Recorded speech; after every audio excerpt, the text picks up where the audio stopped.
What's up, everyone, and welcome back to the One Job at a Time podcast. I'm your host, Ryan O'Kelly. For those new listeners out there, each week we interview someone new, someone with a new career path that we haven't heard from. We hear about their background, their day-to-days, and how they got there. They share some funny stories with us, and we learn a lot from them. We really do. We don't leave anybody out either. We hear from police officers. We hear from pharmaceutical professionals. You name it, we hear from them. We don't leave anybody out. My next guest is a tax professional, a CPA with a lot of experience in all facets of accounting.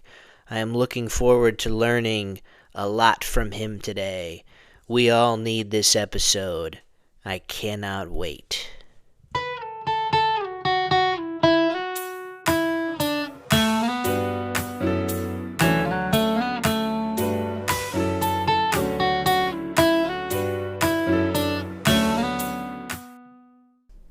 Hey, Em, welcome back. Hi, Ry. How's it going? Good. We have a lot to talk about today. Oh, we do. Yeah. What'd you think of the halftime show? Oh, I loved it. I thought it was so good. I mean, he's just a good performer in general. And the songs are bops, honestly. I loved listening to them. And I actually liked it because I didn't listen to a lot of Bad Bunny before he was a halftime show performer. And then for the whole, week up to it and then week after it, we've just been blasting Titi Mi Pregunta. So That's the only one I know. Yeah, literally. But no, the songs are bops for sure. I don't know anything he's saying, and I took 4 years of Spanish too, so I don't know. Did you take 4 years of Spanish, or did I do your homework for you? Maybe a little bit of that too.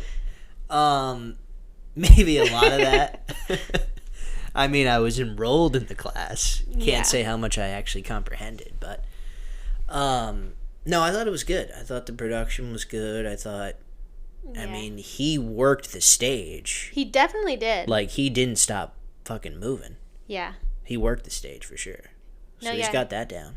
I loved it. I mean, I went to Puerto Rico for my friend's bachelorette party, and it was beautiful, but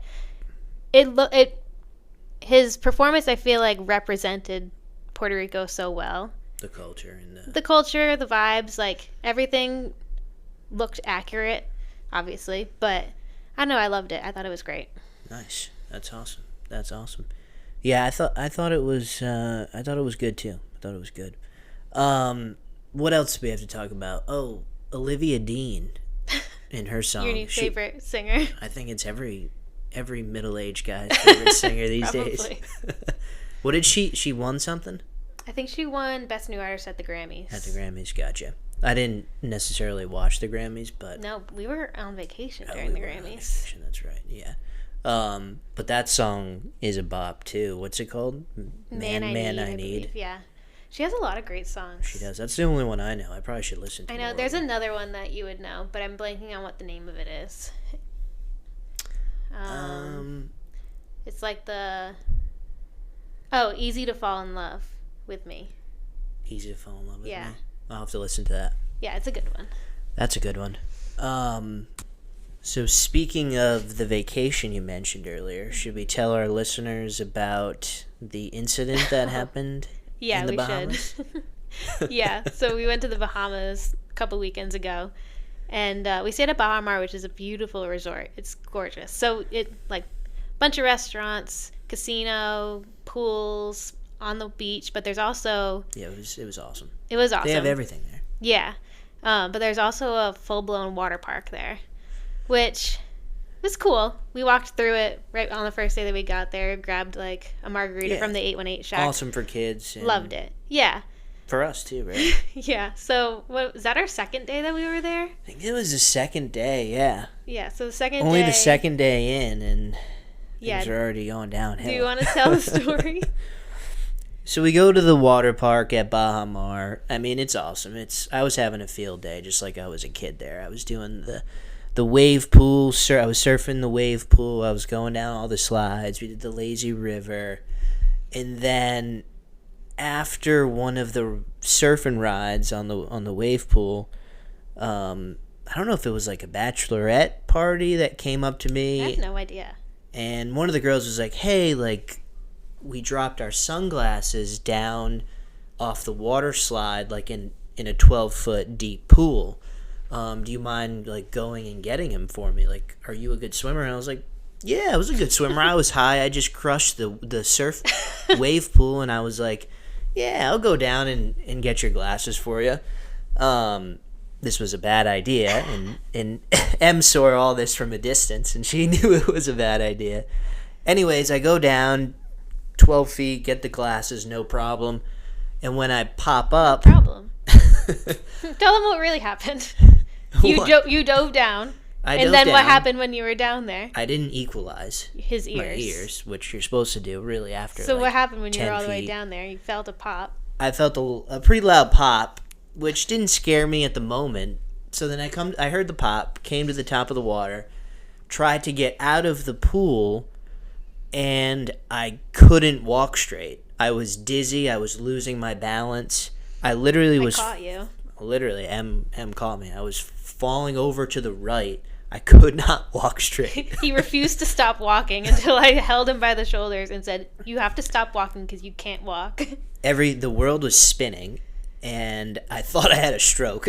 Yeah, didn't have a stroke. You just perforated your eardrum, but it was wild. It was wild, and I proceeded to have vertigo the rest of the trip. And yeah.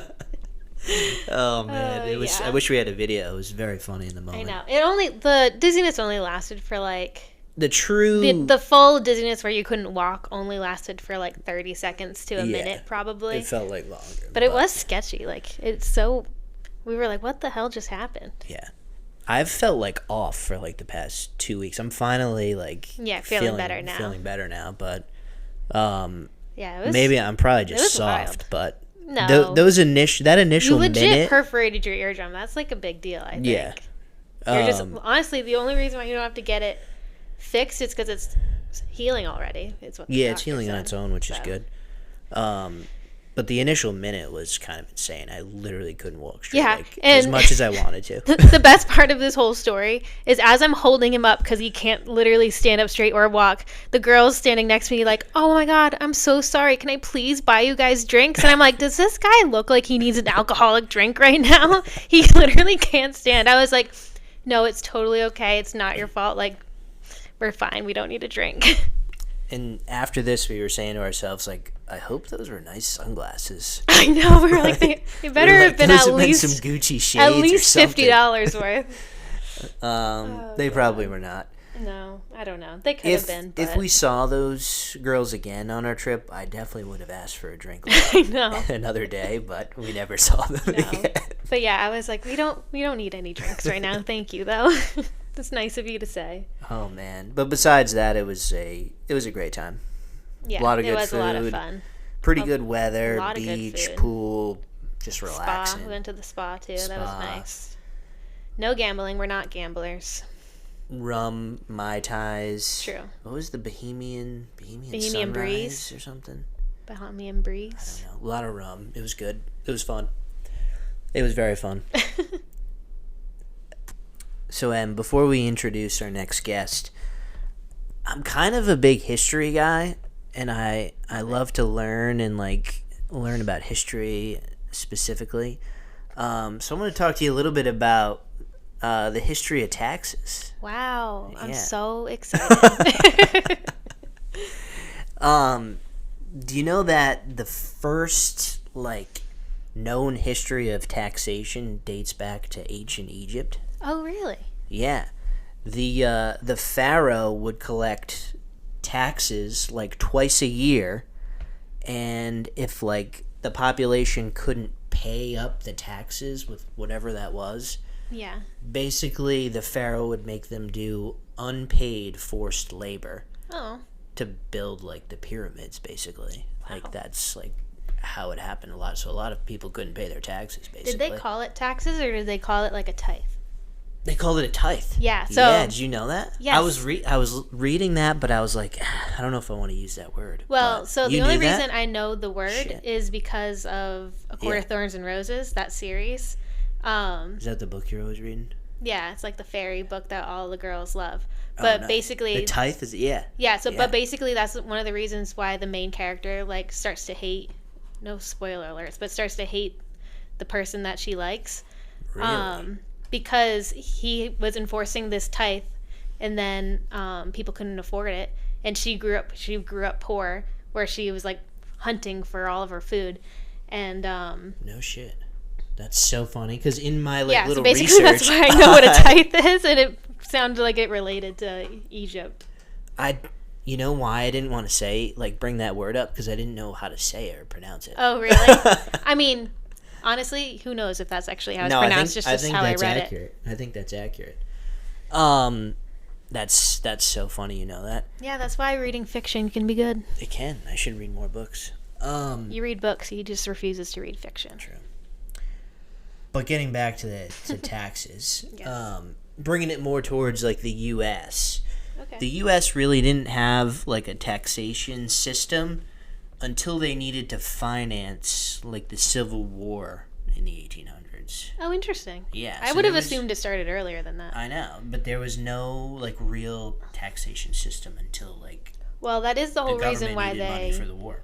They did the Revolutionary War, was because they were getting taxed too high. But well, it's interesting because opposition to taxes was the cornerstone of Americans being opposed to the British, right? Yeah. Basically, you kind of said. But then President Lincoln signed a law that created the first version of an income tax in 1862, and he kind of basically at that time created the IRS. Yeah, but the federal income tax, as we know it, really wasn't born until 1913, when they ratified the 16th Amendment. So that's really, as we know it today, federal income tax, 16th Amendment, 1913. What about state taxes? Did we always have state taxes? Yeah, I didn't really get too much into that in my research, but that's a good question for the tax guru we're going to have on soon. Yeah. Maybe he might be able to answer that for us. Maybe he knows the history of taxes. Maybe he learned that in school. He probably did. Does he recall it? I guess we'll find out. We'll put him on the spot. Yeah. Yeah. What else do we got about taxes and accounting? That's all I got, actually. I'd like to introduce everyone to our next guest. Some call him the tax guru.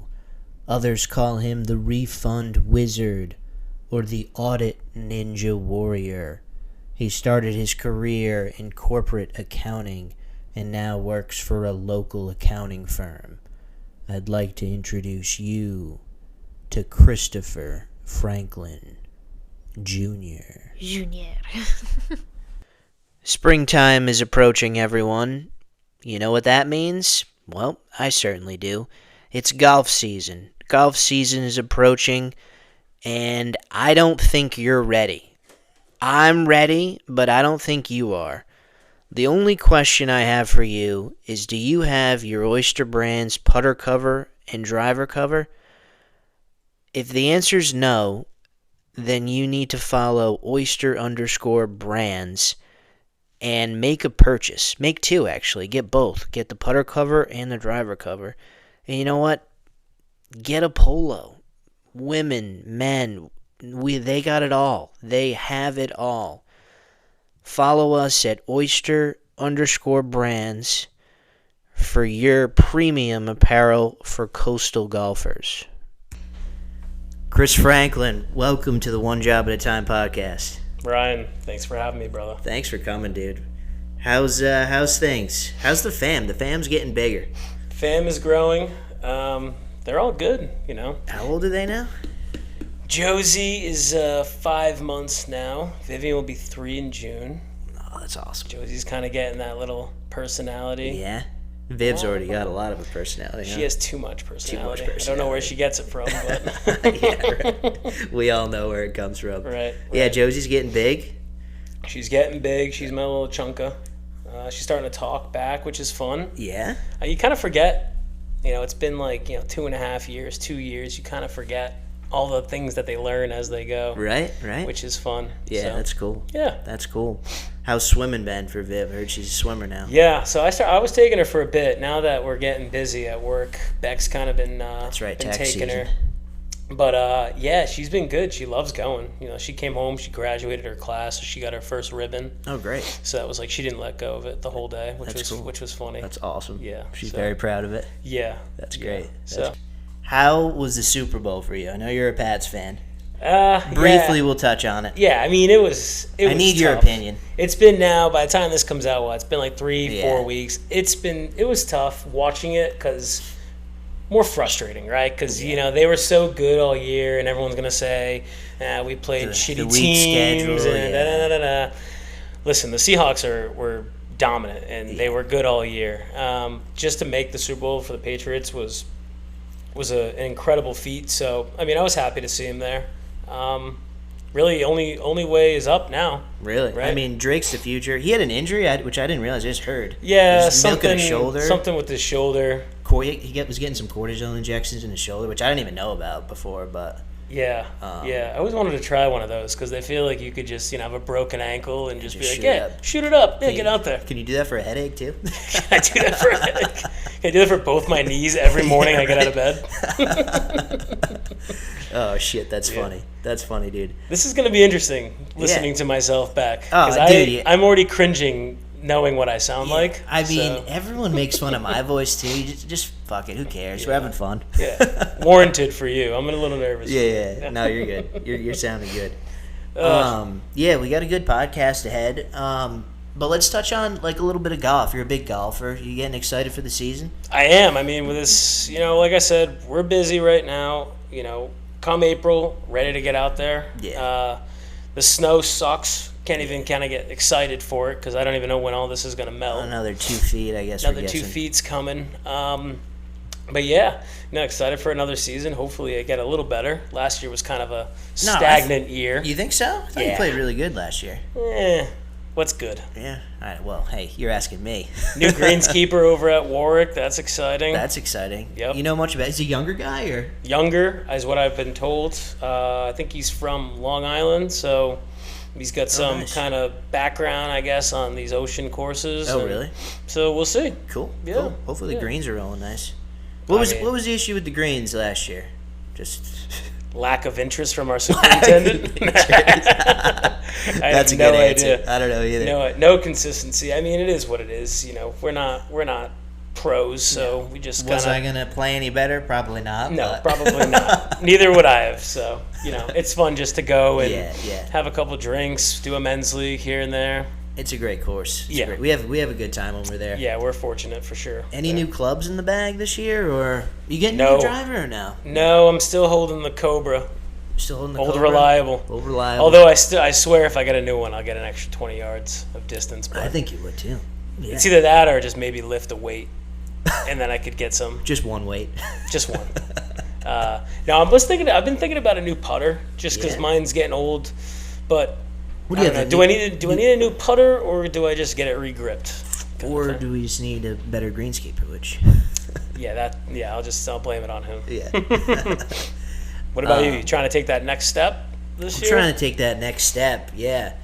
Had a lesson, got canceled, but we'll. Oh, really? I was going to ask about that. It got canceled? Yeah, we'll have to try that lesson again. Yeah, you need I need to lock in and figure this out. Just do like a break in 80 for you. You got to get under 80 I once need this that. year. Yeah. Maybe I need like a little film crew behind me breaking 80 this year. Yeah, you think so? No, I don't do well under pressure. Maybe. Maybe not. Maybe. Breaking 85. How about consistently Consistent 85. Consistent under 85, yeah. Even if it was just 84 every day. Yeah. That'd be good for me. I was talking to one of my buddies, why not just make 4 on every hole? Yeah, you could. Even on the par 3s, or that'd be good. 4 on every hole. 4 on every hole. That'd 72. Be nice. Yeah. It's not a hard game. Just make a 4. Yeah, I think... Did you end up watching that Barstool video, the Internet Invitational? Those videos? Yeah, I caught a little bit of it. Dude, the Big Cedar... Is that in, Missouri? The Ozarks. Yeah. Oh, yeah, that's right. So the guy that owns Bass Pro Yes. It's his whole facility. There's like 3 courses, 4 courses. That Paynes Valley, that Tiger put together. Yep. That's the one with like, there's like a legit 19th hole, right? After that. Yeah. That like it's like an island. It's island like green, you're literally in the mountains. That place just looks incredible. It does. It looks immaculate. That's where now I'm sure you're probably paying for it, but I think it's one of those things where like you go there, you're in one of their lodges, lake house. Yeah, that would be. You're not leaving the property. No. It's just golf. Fires, drinking, Ozark. Eating. Yeah. So nice. I think I'd like to get there. I mean, I always forget about that. Yeah, you always think like West Coast or somewhere on the East Coast. Love to do West Coast. Pinehurst would be an unbelievable trip. Yeah, but that would be. These are the golf now. I feel like when you like the travel golf. I mean, we went for your bachelor party. Went for a few bachelor parties. I mean, the average round is $150, $200 to play. Yeah, we're lucky in Rhode Island. I mean, we're you and I are very fortunate. We get to play at Warwick. We have our dues, obviously, but like public golf in Rhode Island is cheap. Yeah, and it's still expensive. I know. That statement makes any sense. It's only like $90, $80 to go play, but. You go to Massachusetts, go to Connecticut, go down south, West Coast. Those are $150, $200 rounds. Easily. It's insane. Now I'm saying Big Cedar, Pinehurst. I mean, forget about it. That's call it a $4,000 trip. Right. Never mind the Pebble Beach hat you got on. Pebble Beach. Yeah. Shout out to the in-laws for this hat. It's as close as I'll get to Pebble Beach. This and the golf simulator at X Golf. little next Saturday. Little Pebble free Beach, little free ad for X Golf. Right. How much is around at Pebble? Oh God, I think minimum just for Pebble is probably $1,000. Easily, right? I mean, it's tough because like, okay, do you need a caddy there? Probably not, but like, I feel like if you're going to a place like that, wouldn't you want a caddy? Yeah, for sure. You just walk it on your own. They carry it. They tell you how it's gonna break. Yeah. Stream Song. That's like right in between, like kind of like a triangle between Tampa and Orlando area. Yeah. They've got 3 courses. I think they're building a 4th course. That would be an unbelievable trip too. That's an experience too. I don't know. Because how much was Kapalua? We played there separately. We both played there, but it was separate. I kind of blacked out during that time, so I don't really know what we think paid. Kapalua for myself and my wife was $1,000. Yeah. But that was carts, rental, and the round. So it was like $500 each. Gotcha. That's not as bad as I thought. For Kapalua, I don't know. Is it worth it? I would say yes. Not now, but back then it was. Now it's poor Kapalua, all burnt out. R.I.P. But damn. I feel like it's like, would I do it again? I mean, yeah. If I'm back in 100%. Hawaii, of course I would do it again. Yeah, definitely. But like, I've talked to people that go play Pebble, and they're like, of course you would play it again, but is it worth the amount of money it is to play it? I don't know. Yeah. Would you go like somewhere like Pebble or Stream Song over like across the pond here?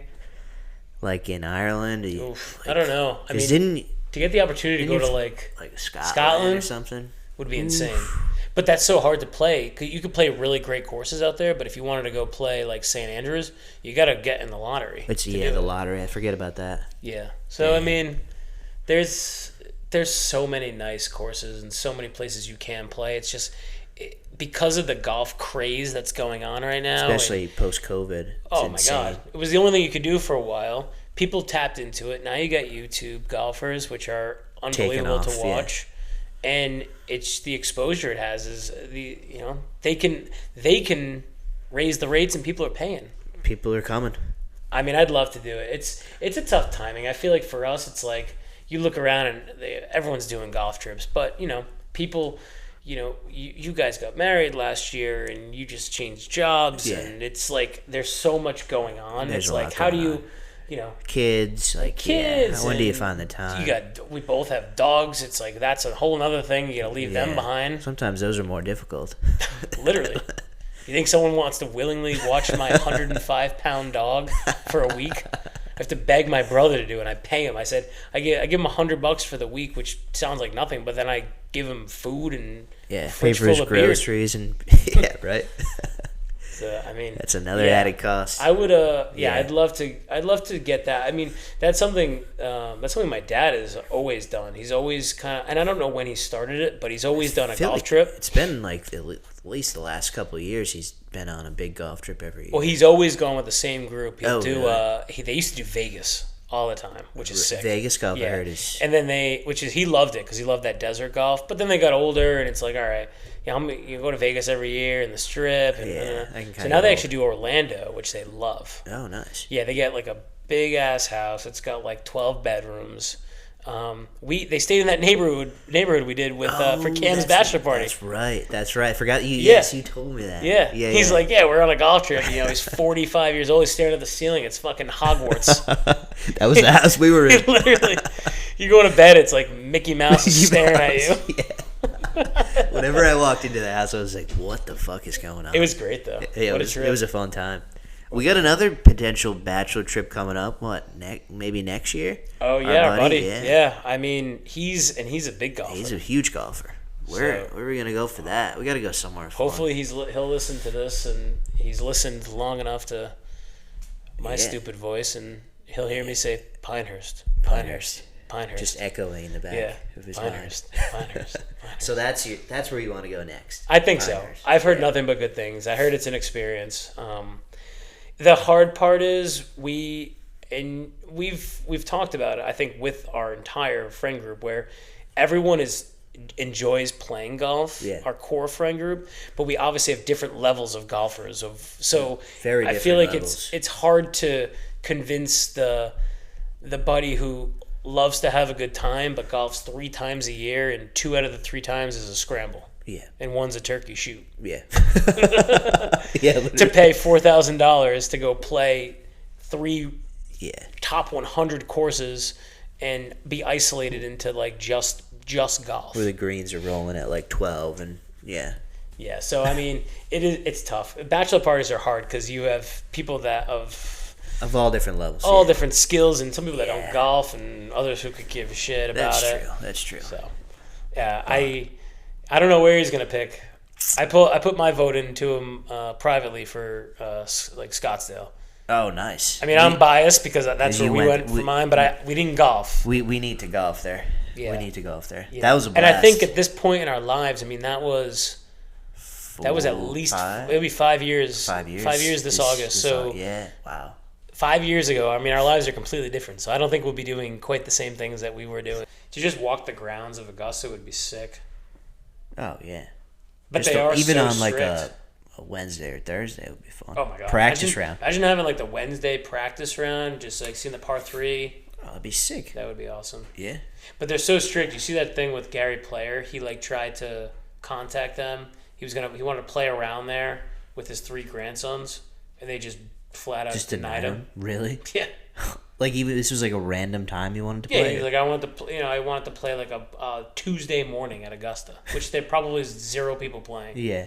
And they denied him. Yeah. Wow, that's ridiculous. Gary Player. Well, that's ridiculous. Yeah. We have no shot. I mean, Gary Player is not Tiger, but it's essentially saying no to Tiger to play there with like his son and 2 other people. That's bananas. That's mind-boggling. Yeah, why would you? A pro golfer. Yeah. A former pro golfer. I don't know. Makes 0 sense. I think isn't Gary Player one of the ones that does the ceremonial tee off too? I think he is. Yeah, the short old guy that does the tee. Yeah, he is. Right? Yeah, he's one of the 3 that do it in the tee off in the beginning. Yeah. That's what's crazy. That doesn't make any sense. I just think that like Augusta does the Masters, and that's what they do. Yeah. But then outside of the Masters, it's such a tight club that they just don't give a shit. That is so true. It's one of the only ones left, right? There's not another club like that, right? I can't think of it. I mean, there's definitely some that are like closed. Like invite only. Invite only, yeah. You know, I don't even know what the initiation would be at Augusta. I'm sure it's ridiculous. Yeah. Like, there's one. Is it Fisher Island? Yeah. Where the hell's that? think it's New York. I think that's I think it's literally like Very tight. $300,000 to join, but it's invite only. It's very hard to get on. Like a shelter's like that too, right? Maybe not as Shelter is, much, but it's like if Shelter is, or like a Newport, I should say, probably, right? Yeah, well, Newport's different because Newport is like generational. Yeah, where you have to be passed down. It has to be passed down. You can't just like be invited in. Shelter, you have to be asked to join, but both of those places allow Public. Yeah, they do tournaments there. Not like oh hey Joe Schmo can go play, but like you and I got our we got a reciprocal through our course to go play. Yeah, that was sick. That was which cool. Which is awesome. I mean, we paid for it, but still, that was sweet. Yeah, they do tournaments. They offer like They do the fryer. There's a PC fryer tournament there, so yeah, they open it up to that. Yeah, they like donate rounds to raffles and stuff like that. But like Augusta's not being like, oh yeah, I'll donate a round to the local steak fry. Like they would never do that. That's crazy. Yeah, or the local whatever country club near Augusta is not letting them get a reciprocal. Yeah, right. You know. Hey, we're right next door. You can play our course. That's not happening. Yeah, that's so true. I mean, what dollar amount to play? That's an interesting question. Like, what would I pay to play at Augusta if they would say yes? Yeah, I was even talking about just going to the tournament. Oh yeah, no, I know that. Yeah. I mean, but I to would play. I don't know if I would pay to go like a ridiculous number to go. You just would want watch to it. play. If I was going to pay, I would want to go walk it, play it. Yeah, that's fair. What would that number be? I don't know. I'm thinking here. Like, I don't want to sound ridiculous. Like, and just be like, oh yeah, I'd pay $100,000. Yeah. I think I would max out and be like, I think I would pay $10,000 to play it. Yeah. And I probably, some people would listen and be like, that's not enough. That's nothing, yeah. But I think that... As of right now... that's a lot of money. Yeah. For anyone. For a 4-hour round. 4-hour round. Well, I'd make that round be fucking 7 hours. Oh, yeah. I might be hitting 2 balls every time. Yeah. And they wouldn't allow you in the clubhouse. No, so you probably wouldn't even be able to see anything besides just you'd be roll up, escorted to the first tee, yeah. Yeah. But just to feel it, like envision, like see the shots that they hit on TV, that would be sick. That would be cool. But I think 10 is a good number. I was gonna say 5 to 10. 5? Yeah. I mean, but I might also pay 5 to go and watch the tournament, though. Oh, see, I don't know if I pay 5. No, no, I don't know. And here's the thing too, because I've heard like when you're down there, there's literally like Augusta's a shithole. The town, surrounding area is a dump. Yeah. So it's like $5,000 just to fly, or just to walk on the property, walk the property, and then leave the next day. And then stay like at a fucking hotel an hour outside because it's such a dump right there. Yeah. Because you're not getting the nice houses that are for rent. No, those are already done. Yeah. I mean, 5's kind of crazy. I know. I was gonna be like, I'd maybe pay like $2,000, but even then, I don't know. That's a lot. Yeah. Because think about it, like I was like, look at the people going to the Super Bowl right now. You know, in San Fran. I mean, you could have went to the Super Bowl to see a team that I know you're an Eagles fan, but to see a team you've loved for your life, you may not ever see them again in the Super Bowl. Yeah. And I'm like, fuck, like $2,000 to see a football game and they lost. It's like that's tough. That's a lot of money. Yeah. So like $2,000 to go just watch of course. I don't know. Yeah, that's a good point. I know. Now if it was like imagine if it was Tiger's last round ever at Augusta and he's somewhat competitive. All right, that would be sick. Yeah, that would be cool too. But imagine those people that saw him win. What was it, 2019? Oh yeah. His last one. That was special. And it sounds like he'll be back. We'll see. But I think like if you won the lottery, you might have to think hard about it because like you're gonna, unless you have a connection, right? You're gonna win this lottery again. I'm not even talking just to go to the tournament, right? Oh, if I won the lottery, I'd pay to go. You'd pay to go. But I don't. But if you win the lottery, it's not like $2,000. Oh really? Well, it's like a couple $100. Oh. Oh, Yeah. really? Yeah. Oh. Those people that are selling the tickets, the people that are paying $2,000 are buying tickets off the people that won the lottery. Gotcha. And they've cracked down on that too for people. Yeah. Just like price gouging or something? Like. Yeah, like they want, if you win the lottery, you're meant to go. Yeah. Kind of thing. Oh, so like. Yeah, those people that buy those tickets are not, maybe, it depends on maybe on the level of the ticket. Maybe it's a Saturday, whatever, VIP or Sunday VIP when it's like $1,200 or $1,000, where that ticket might be $4,000. But most of the times, if you see someone paying like $2,000 for a ticket, someone paid like I think $100 or $200 for that ticket through the lottery. Gotcha.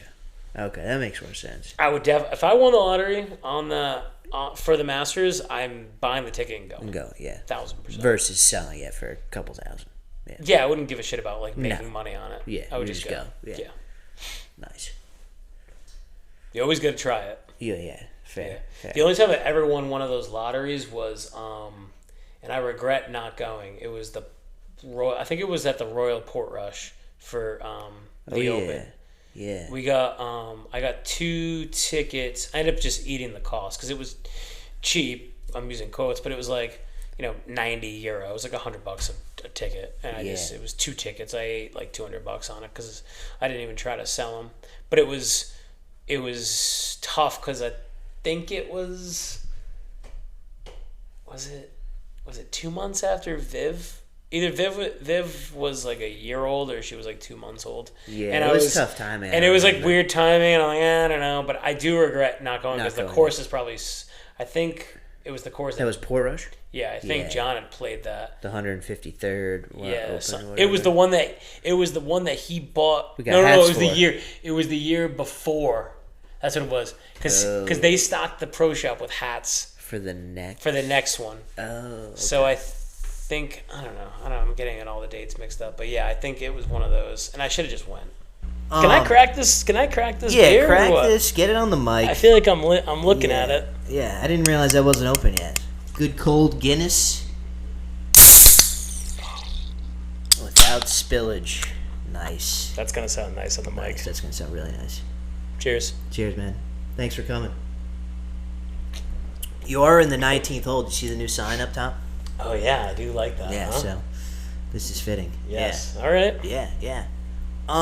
Dude, so obviously on this pod we go into different careers. Let's hear a little bit about what you do now, your background. Yeah. Kind of just walk me through that a little bit. So I guess trade wise, I'm an accountant. Yeah. CPA. Right now, predominantly in the tax field. So individual business, small business tax work. This time of the year we're filing the tax returns for a bunch of our clients, which again are like, partnerships, LLCs, S corps, individuals. And then outside of that, kind of throughout the year, we do payroll, we do bookkeeping, planning. I mean, our firm is kind of a jack of all trades. I was gonna say, yeah. Didn't start in tax. Obviously learned it in college, but started audit? Or? Audit, assurance, commercial assurance, which is all very riveting stuff, but you're being sarcastic. But yeah, I mean, I guess I'll start at the beginning. It happened in high school. What is this episode going to be called? Do you know? That's a good question. I'll probably get your input on it, but right now you're the tax guru. The tax guru. I was kind of hoping it'd just be called The Accountant. The Accountant, like the movie. That'd be actually, so then if people listen to it, they think I'm could be like this, like a hire for kill, CIA, or an actual. Or accountant. like if there was a video, they would just be like, no, he's just literally just an accountant. I like that. I like that a lot. So you're the accountant. Could mix it up there, just the accountant. Let's do that. But yeah, no, it started I guess in high school. I think it was sophomore year. You can pick classes and mix it around. And there was literally my buddy and I were told like, oh, you got to take this just accounting 101 in high school. Yeah. I think it was what it was called. With this guy Steve Muddiman. Guy was the man. Learned a lot, but the reason you took that class is for the easy end. Yeah. You did a little accounting, and then you played Mario on the computer for I love it. the other 30 minutes. So my buddy John and I did that. After the semester was done, we both had A's, it was a breeze. But I kind of liked it. This is like sophomore year? This was sophomore year, yeah. I kind of enjoyed it. Like, I felt like You it were was... ki- you I were like goo- numbers, which... Yeah. You were goofing around with, but you also were like, I kind of like it's this. interesting to me. I like the numbers. I like the kind of checks and balances, call it, of it. And I was good at it, I thought. And then, John made the right decision and was like, no, that was boring, and then did something else. Yeah. So he was right to do that. But then, then that led to kind of the West Warwick had this Academy of Finance Oh, yeah. I think program, which was junior and senior year. Which was great. Next level stuff. Yeah, you kind of, it's like more of like a broad, like you get like 4 classes all in like that finance type of, you had accounting, and then you had, I guess, like general business and like business concepts and stuff like that. Nice. But again, also took that with like 5 of my friends. Yeah. We were behind a computer all day. Drafting guys on fantasy. Oh, we did, we literally at one class, we just did a live NBA fantasy draft. I think I remember that. Yeah, we were like, we would send a runner between classrooms in the hallway to get picks. Gather all the draft picks. Of someone that was in a different class, so Nice. that was fun. But again, liked it. Now, all in the background is, my dad was never pushing it, but he was an accountant by trade. He was kind of doing this, like, I'll keep saying, like, individual tax returns, and like that was like a side gig for him. Yeah. At this point, I think in his career, he was more of like a controller at a regular, just like a normal company, and just was running like the finances and making sure, like, that company itself, so the accounting was tight, and he kind of oversaw all of that. But he was never pushing it out. Yeah, no, he wasn't pushing. Do you think he liked it? I'm sure he did. Yeah. Then that was it, and then kind of went to URI, focused in accounting. Again, was pretty good at it. Made some good friends in the first 4 years, and then did my graduate year there because most of my friends, like yourself, you were a year younger than me, so you were there anyway. My now wife was doing her doctorate in pharmacy, so she was going to be there. A bunch of my other buddies were taking the undergrad 5 years, which I like to call it. So they were going to be there. Yeah, the 5 year. The 5 year undergrad. So I was like, why not? We all know him. We have him as friends. Yep. We gotta respect him. Yeah. So we hung out with him too. Yeah, so well, I was like, why not just live down at URI again and do that? Grad school was tough. But you had to choose, like, in grad school, like, tax or not really? More so, you had to choose when it came to doing, like, an internship. Oh, okay. Grad school, they offer, I don't think URI offered, like, an MST, which is a Master's of Taxation. Oh, okay. I just did Master's in MSA, Master's in Accounting, which is like general accounting. Oh, You did auditing, you did tax, you did, again, like call it business concepts, which are like case studies and stuff. Okay. But yeah, so you kind of did it all, and you did all that, and then like while you were doing that, you were kind of applying for internships, and URI has a lot of firms that go there. Oh, nice. And you can, like, you talk and you try to apply. Yeah. But they do kind of, I feel like they do kind of push what's called like the Big Four. Yeah. Because I remember, didn't you go to, like, some big, like, conference with, like, the Big Four or something? That was at the end of my internship. They kind of, like, not wine and dine you, but you basically go to, like, Orlando. And they send you to Disney or something. Yeah, they send you to Disney. Drink around the world. No drinking. That's, like, the one rule you couldn't do. Really? Yeah, no drinking.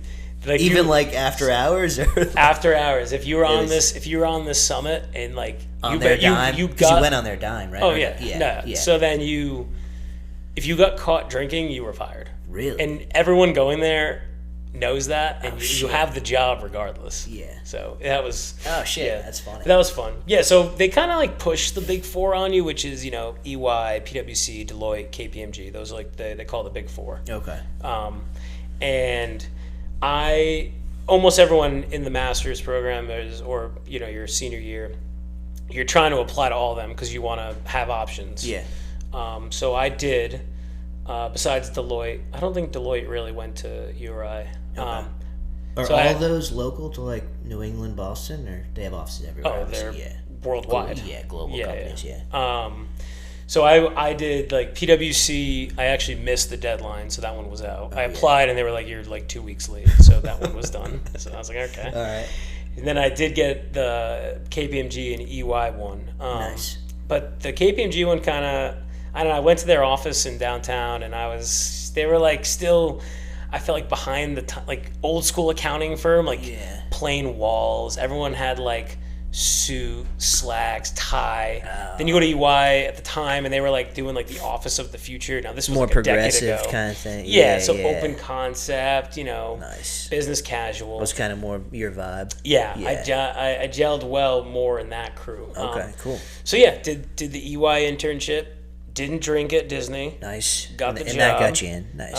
So yeah, that was good. Cool. And then so then started at EY and was there for 5.5 years, and it was great. That's awesome. Yeah. That's awesome. Do you you really value your time at EY, or I do. You learned a ton. Like you think it helped you, definitely necessary for your future kind of thing, or definitely learned a ton. Like there were some really smart people that worked there. Yeah. There were some really dumb people that worked there, but also some really smart. Good mix, good crew. Yeah. Good mix. I was probably right in the middle of those really smart and really dumb. That's where you need to be. Yeah. Nice. It was good. It feels like forever ago. But it was a fun time. You were out of the Providence in Boston. Yeah, office, I was or? technically Providence office, but most of my clients were Boston based. So like my main job was in Attleboro forever, and that's kind of where I settled down. And our team was awesome. I was with a buddy of mine who I knew from West Warwick. He is a couple of years older than me, and then I guess like rank wise, he was my boss, and he was like just super smart. Yeah. But we had such a core team on this job where like we were just boys. Like it was the kid below me who I'm still tight with, the kid above me who I'm close with still, my other friend from West Warwick, and then our boss who kind of oversaw all of us. And we were, the average age at EY is literally like 25. Is it really? It's unlike the normal kind of corporate world of like, you go the to 40, 50-year-olds. Yeah, it's like 40, 50, The average age literally on these like big accounts is 25 years Really? old. So it felt like just a continuation of college. Yeah. The first year and a half I'm there, I'm still living at home. Yeah. I'm just saving every dollar. Yeah. I'm making okay money, but this is back in 2016, so nothing great. But not having any bills. Yeah. And going out on the weekends. Literally an extension of college. Yeah. Our trainings were in Boston, so you're out every night. Every night of a training is a happy hour at some place, which then leads to another place. Yeah. Then my team, like I was saying, as long as the work got done, we were going out, having drinks after. Yeah. We were all pretty good at what we did. Yeah. Just good enough, besides kind of the two at the top. And work hard, play hard, right? Yeah, it just kind of worked. Yeah, nice. Nice. Yeah, so that was cool. That was cool. fun. I do have one story from there. I say it's like a continuation of college. It's just like it felt like a party sometimes. They've dumbed it back now because there have been a couple of issues, but like our holiday parties back in the day were like I always wanted to go to like a insane. big corporate holiday party. It's you'd go they rent out the like 2 big ballrooms in the downtown Copley, and there's a DJ and all you can drink and all you can eat. Yeah. And I remember, every night I'm staying at a couple of my buddies from URI that lived in Boston, and they were in the Boston office. And I just remember one night we had to like go from the party, which is in this hotel right next door to our building. Yep. and had to go get our bags and our laptops for the next day. Just like on like the 27th floor, just like dry heaving in the bathroom. Is this the next morning or this No, this is that night. That night. And then we're in the Uber back to their place. Oh, and I'm just like, every 5 minutes, I'm like, pull over. And the next day, you're just like expected to be back in the office. Yeah, and right. then everyone just got that disheveled look in their face, hoping that no one heard or saw you. No one saw you the people night had to do the same thing. They had to go back, get they all were their going stuff. back too. So I was like, I mean, when you look back now, you're like, what are you doing? Imagine an outsider looking like at all these young kids going back to the corporate office. And then you think it's like, I worked on private jobs, so like companies that weren't publicly traded, and then other companies that were publicly traded, and then there are clients there like that are, in the top 25, of the world. Yeah. And you think, and it's like, there are these like 24-year-olds working on these jobs, and they're reviewing the fixed assets of these companies put on the 10K. Of a Fortune 10 500 company. or 10 company. Literally a Fortune 10 company, and they're like, revenue was $40 billion. Yeah, it checks out. And it's like the dude's like, or girl's like 25 years old. Yeah. Obviously, there's more ranks. checks and balances up. Yeah, above you've got you, the partners, which are ridiculously smart, and your Yeah. senior managers and managers, but I always laughed at that. I'm like walking up, and there's some other stories where me and the kiddo I'm still friendly with are like, we had to go check something for like, we were auditing the inventory numbers of one of our client. Yeah. And we had to go up to like the global manager of inventory control or something, and we were like challenging this like, I don't know, $5 million variance, which is pretty big at the time. And he gave some like BS answer to us, and we walking out, we're like, we killed that meeting. Like, this is awesome. A week later, we like told the partner, and they're like, we need to investigate this. Turns out it was fraud in one of their locations in Mexico. Oh shit! And we were like walking down like fist bumping, like Nice. we killed that. We We got got the this. answer. And we were just like, yeah, it's good. Don't worry about it. And they're like, this whole thing, it was pretty crazy. Yeah. I always told myself, and I told my wife that like I was just good enough at that job. Like I never strived to be anything more there. Yeah. I feel like I didn't have what it took to be a partner there, because it's like a pyramid, right? It's your bottom is like all your staff, which is thousands and thousands of people. And I think there was a statistic where the partners represent like 0.01% of the employees at EY or a Big Four. So You kind of looked at it pretty logically, and it's like, that's a hard place to be. Yeah, and you work with these people, and you're like, I mean, they make sacrifices. Like you see a lot of them, the men and the women, and then they're older, and they have young kids, so they've sacrificed kind of like that. Like they start their families later on. Almost exclusively, all of them were starting families later on, which at the time I was not really into. I mean, I was 24. I wasn't really thinking about kids, but I was like, I don't know if I want to be like 40 or 45 trying. Not that there's anything wrong with that. Yeah.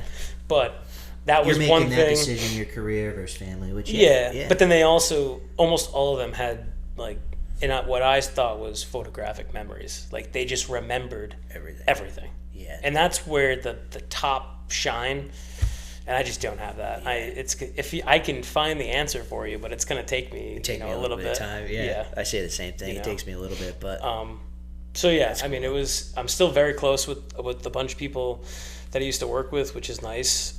They run like some alumni stuff. So you're still kind of keeping touch Yeah, with them. I'll go in every once in a while. Nice. And see them and try to catch up. Nice.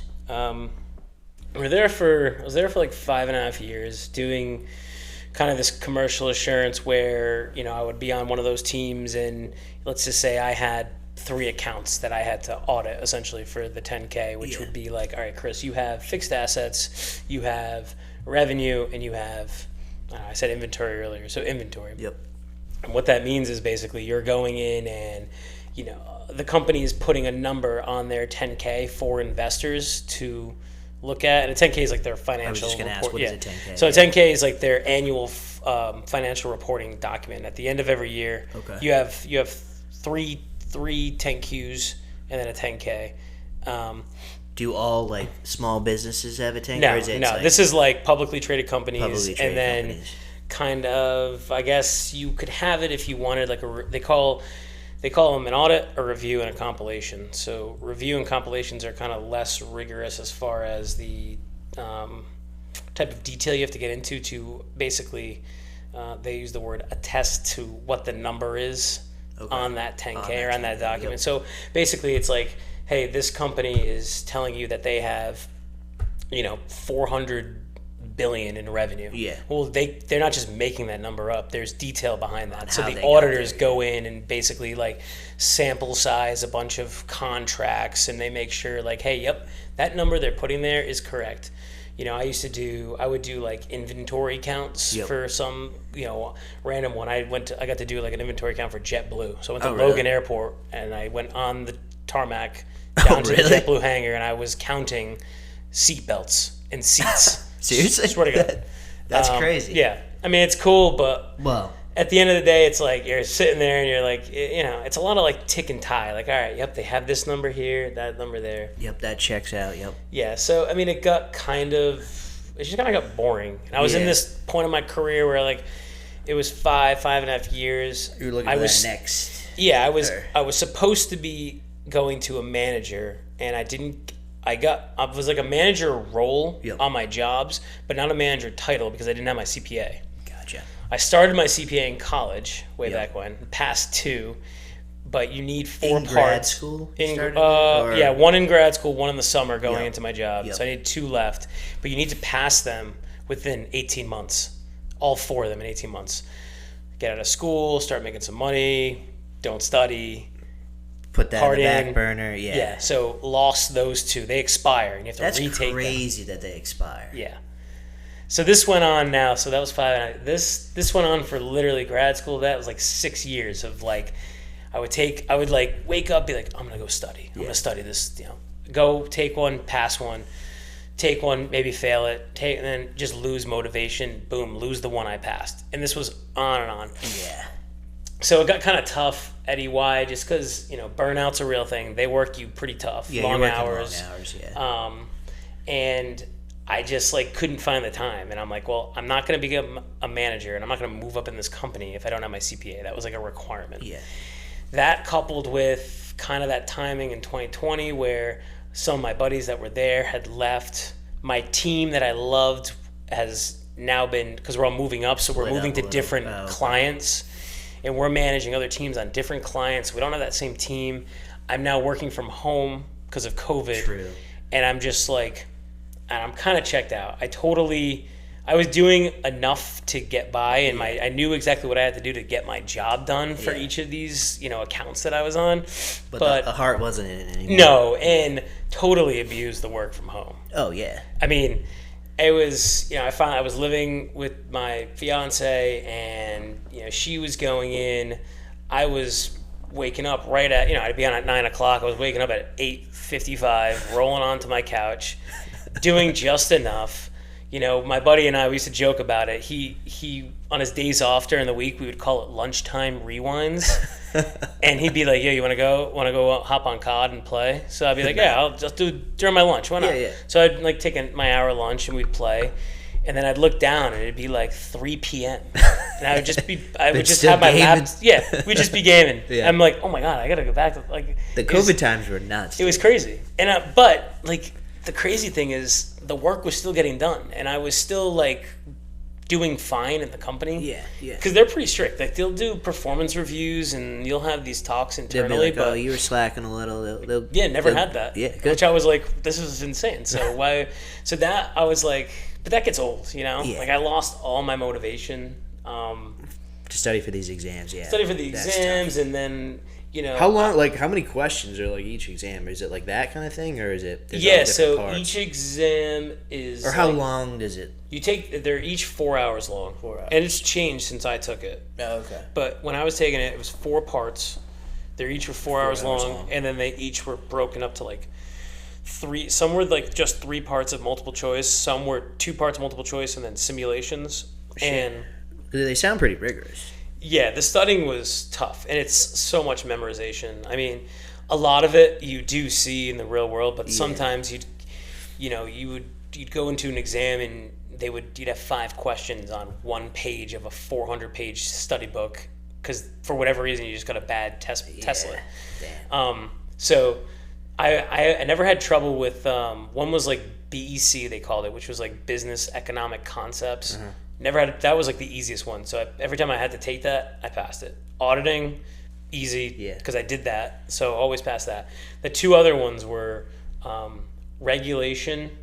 And what's the other one? Which is like that tax. Sounds like a lot of like tax regulation. That was tax sounds like and a lot of law. Yeah, tax and law. That's all memorization. And then I'm blanking on the 4th one here. I'm blanking on it. It's been so long since I took it. But anyway, they were tough. But finally, I think it was like the summer of 21, maybe the summer of 21. You got all 4 down? No, I was approached by my dad and he was like, hey, I just throwing it out there, no pressure, but my firm he owns his own firm. He's owned his own firm for probably, he's always done the side work like I mentioned earlier, but probably close to over a decade now. Oh, nice. Yeah. But he's like, hey, I'm expanding. I'm looking for kind of like a manager role. I want to offer it to you before I go and post it online. Yeah. And at the time, I was kind of having that burnout, but I wasn't like looking because it was just coasting at this point. Yeah. And I really did think about it because at the time it was a slight pay cut to what I had, and it was, back in the office. Yep. A little bit of a pay cut, more structure on the time off. Like I had unlimited vacation at the other job. I had like a gym or, health credit. Health, kind of thing. Health. You had all those. Credit. Yeah, I had a lot of big perks corporation there. Perks. Exactly. Yeah. Now kind of going into like small business. He has a great book of business, but it's obviously not Big Four. True. So I did think about it, and then kind of at the end of the day, going into what I do now is I did accept it and go to work with him, and it kind of also stemmed like I was ready to go back to work. His office is literally 2 minutes in where I live now. Yeah, right down the road. Nice. Yeah, it kind of made sense, and what he was offering was because if I was accepting it in this kind of in the summer, September-ish, and our busy season now starts in the end of January. Yep.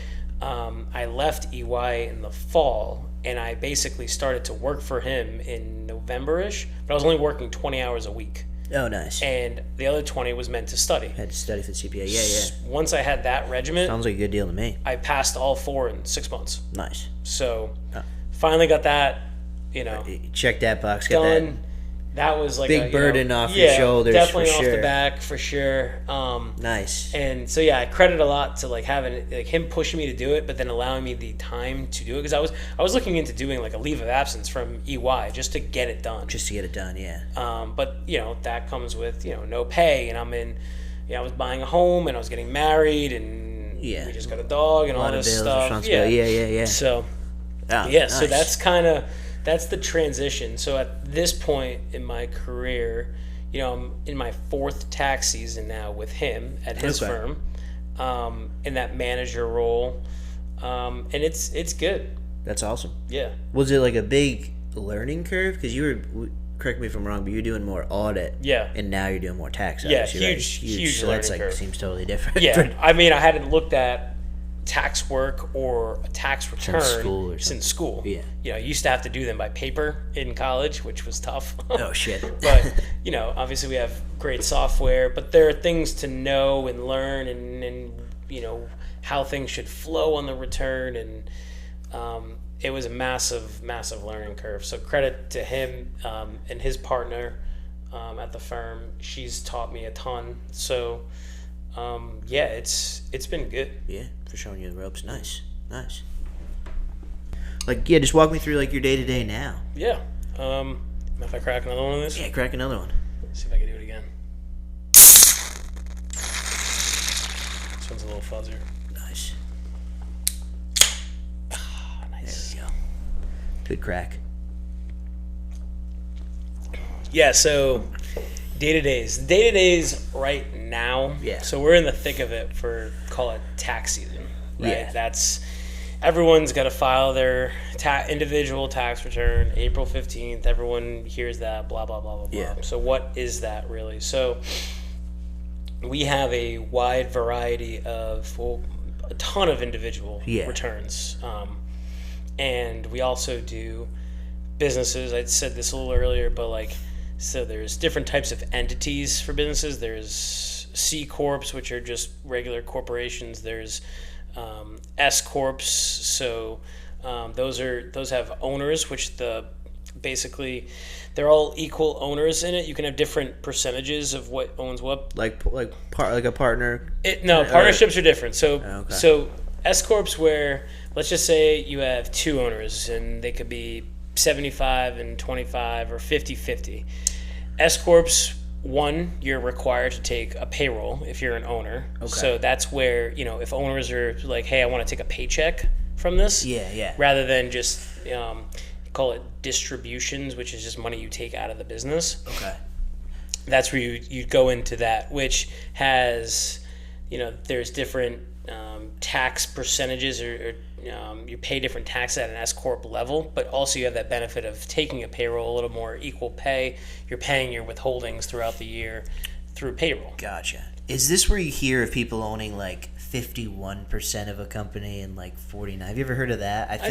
You've seen that. Like, that's more for like like the majority. Yeah, someone doesn't want to have someone wants majority over the other. Okay. But you were saying I don't know why like I've heard that partnership number before. It's like a partnership is, so you can have an S Corp with one owner. You can have an S Corp with 2, 3, 4, as many as you want. A partnership has to have two people, always. Gotcha. If one leaves, it's no longer a partnership. It moves down to what they call a single member LLC, which you would report that on your own return. Okay. And it's known as, the other term is a disregarded entity. So it's an entity separate than the taxpayer. No liability on that. It's its own entity. But you report that on your return.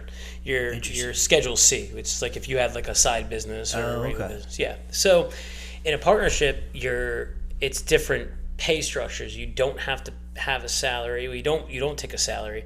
You can take distributions out, or what they're called guaranteed payments, which we can get into really the nitty gritty. But it's just you're basically you're taking a salary, but it's out of the company. You're not paying tax on it, and then you're taking it as a business expense. Mm-hmm. But then it flows on your tax return, and then you get taxed on that end. It's kind of, partnerships are good. There's differences for all different types of entities as far as what's best, when to form them. We see a lot more of S Corps in our line, and we see a lot of these single member LLCs, which are again, they're reported on a person's own tax return, and they're solely owned, but it's separate than them. Partnerships, what we see a lot for partnerships are like rental properties. Okay.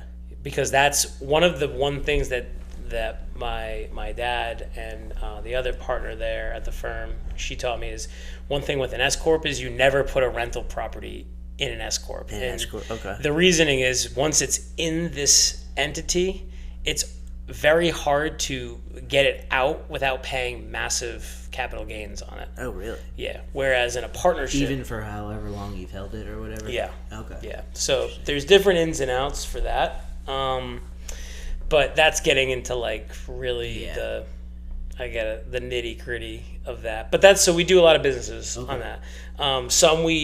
What we say is we do in-house versus some are just clients that come for us for the tax return, and that's it. Okay. Yeah. So when I say in-house, it's like they're kind of our client throughout the year. So what we'll do bookkeeping services for these clients. Yep. So we'll make sure that and most of our clients are using QuickBooks. Have you heard of that? Yeah. So we're tracking, but we have access to their bank statements, their credit cards. We're making sure that on a month-to-month or quarter-to-quarter basis, we are making sure that all their transactions are properly categorized that flow to the profit and loss, which is eventually what we end up using for the tax return, or the individual or business uses for the banks and to get loans and You use what is it, the P&L statement for the profit tax and return? loss. Yep. That's what. Okay. Yeah, and then for partnerships and for S corps, they also have to have a balance sheet. So that's where you report your assets, your liabilities, and your equity. Okay.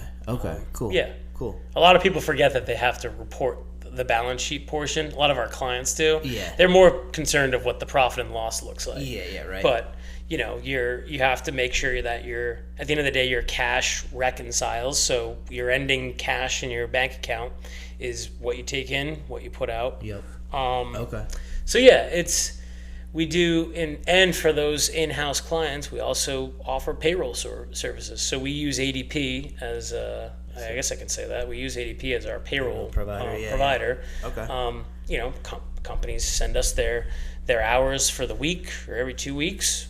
We put it in our system. We run their payroll. We make sure everyone's has the correct, health deductions, 401k deductions, appropriate taxes are taken out, and then you run the payroll for them. So, is there a size limit that you guys can do in a company, like a payroll for a company, or it doesn't matter? No, the bigger the better. Really? Yeah. Right, for us. For you guys, yeah. So, yeah, I mean that's so in a day-to-day, that's just kind of what we take in. What you take in, yeah. And then right now, I start my day. So right now sorry, I got something in my mouth there. Coat of hair. She's running around. We I don't know when this is going to air, but we're kind of in, right now it's almost the end of February. End of February, yeah. You're yeah, in the so thick of it. we're approaching the March 15th deadline, which is like a business deadline, That's the business deadline. Okay. Now you can get an extension on businesses that get you through the summer into September 15th. Okay.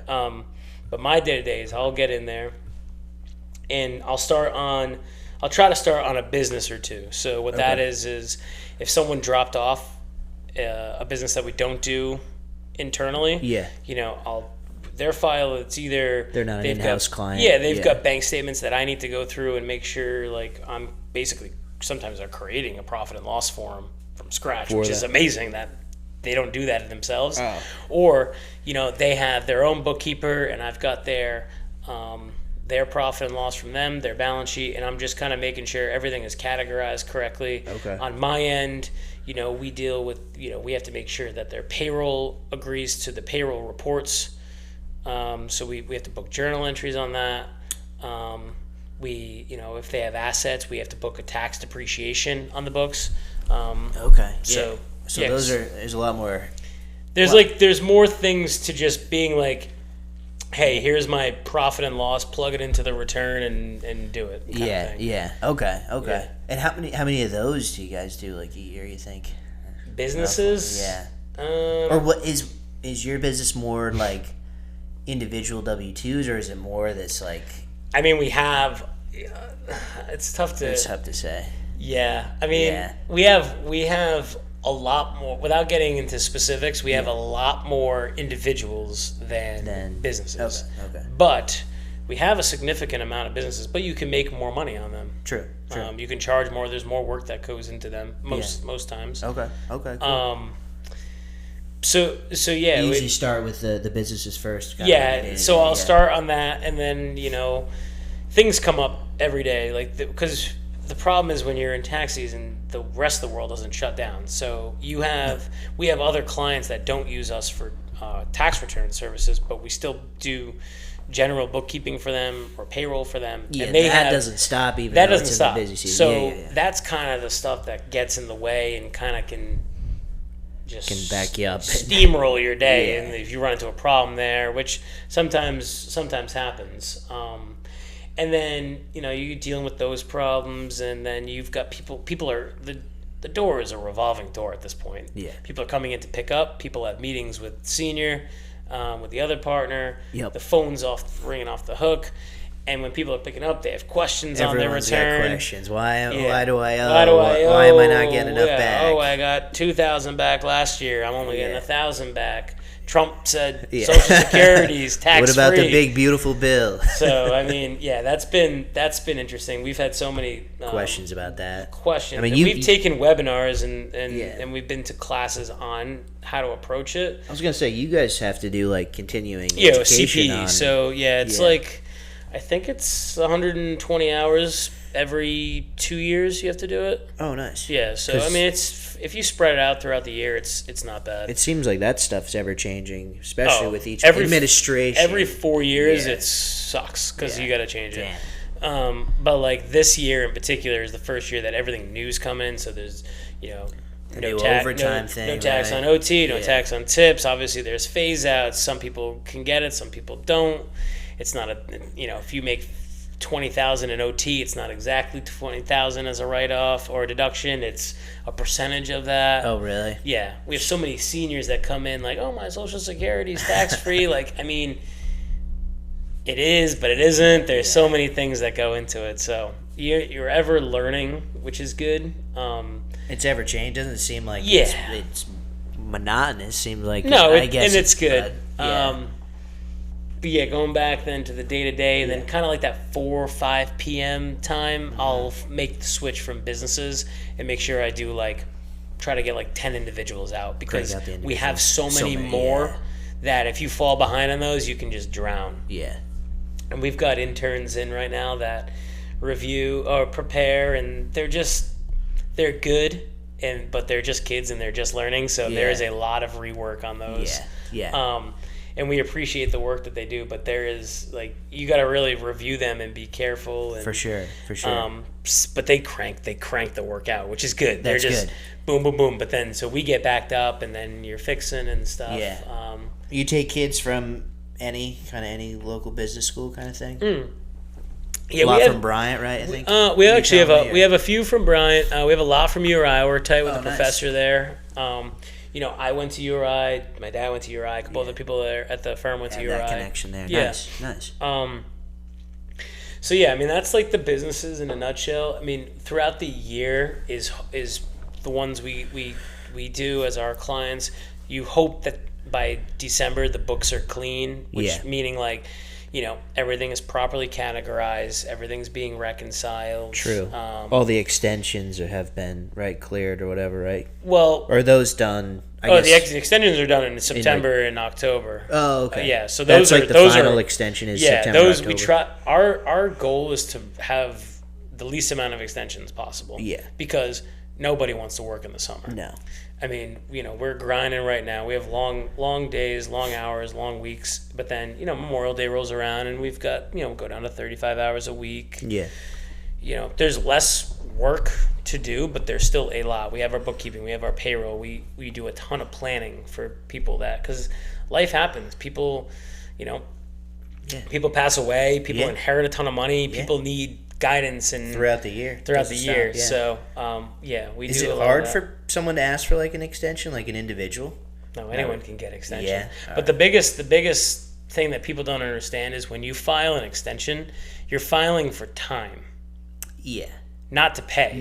If you're gonna owe $100,000 for taxes, and you want an extension, you're still paying $100,000 on April 15th. You just don't have to file until October 15th. That's what people don't get. Oh, really? Yes. I didn't know that. If you do not pay... So I thought it was an extension for payment. It's an extension of time, not pay. That's the main thing. People don't get that. People must come in kind of mad about that sometimes. Well, why am I paying now? But here's the thing. You don't have to pay anything. We as tax preparers, we don't... You're not forcing or coercing. We don't force people anything. Yeah. If you don't want to pay your bill, you're advising. Yeah. Right? Yeah. If you don't want to pay your bill, that's fine. Just know we have to tell you. Just know that you will have interest and penalties on that 50, 100,000 that you owe, and eventually you're gonna have to pay it. Yeah. People sometimes that own their own businesses will do extensions because they don't have everything finalized as far as expenses that they want to get us. Yeah. Also, when you extend and you own a business, you can owning a business, you can put in for what they call SEPs or simple IRAs, which those are, if you extend by 4/15, you don't have to fund that until 10/15. So sometimes people will do that, save some money up, and then fund it later on. Yeah. Because if you file on April 15th, you have to fund it by then. But if you extend it, you can do that. And that's huge tax savings because these individuals that own their own businesses, they don't have 401ks like you or I do. Fair. So this is a chance for them to take a business deduction, help lower their tax liability, and fund for their retirement. Interesting. Okay. So that's another reason why people will extend. Yeah. Other people are just lazy. And forgetful, yeah. and it just, here's my taxes. It's April 14th, and we're like, well, we just can't get that done. Even if it's like the simplest thing. Yeah. So, yeah, I mean, it gets hectic this time of year, but it's really just managing your workload, utilizing the people around you. I mean, we have, like I said, we have my dad, who's the majority owner and partner, his partner, who's there, then myself and another woman who are, I guess, kind of in that senior manager role. And we're like the 4 CPAs there that sign returns, review them, get them out the door. And then we've got 4 interns right now. Oh, nice. Another coworker who joined. You've grown since. Oh, yeah. We have another senior that works there. And then we've got nice. basically 3 admins that help run intake, outtake, and then like payroll, basically. Oh, nice. Yeah, so. Oh, cool. Yeah, I mean, growing and expanding. Nice. We are growing for sure.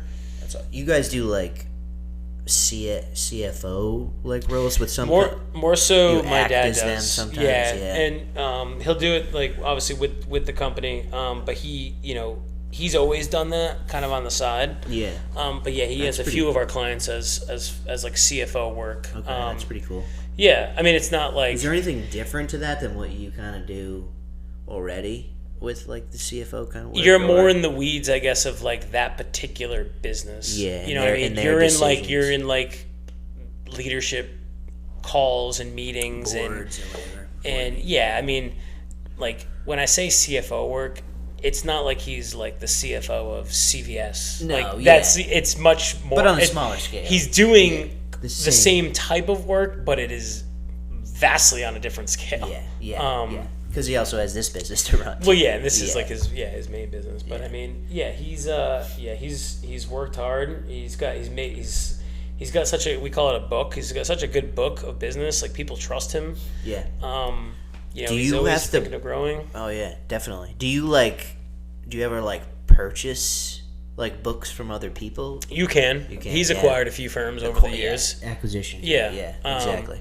Firms that he's for either he's friendly with the people and over time, and they're retiring and they're looking for someone to take over their stuff. It's not like it's. Is that something you're like you actively seek, or is that just like kind of falls into your lap kind of thing? Yeah, it has to be right. It has to be the right time purchase. Where you at this point? Do you have the personnel to handle that? That's the biggest thing. Yeah, because you need people you can trust in a small business. Yeah, that's gonna get the work done and they're gonna do it right.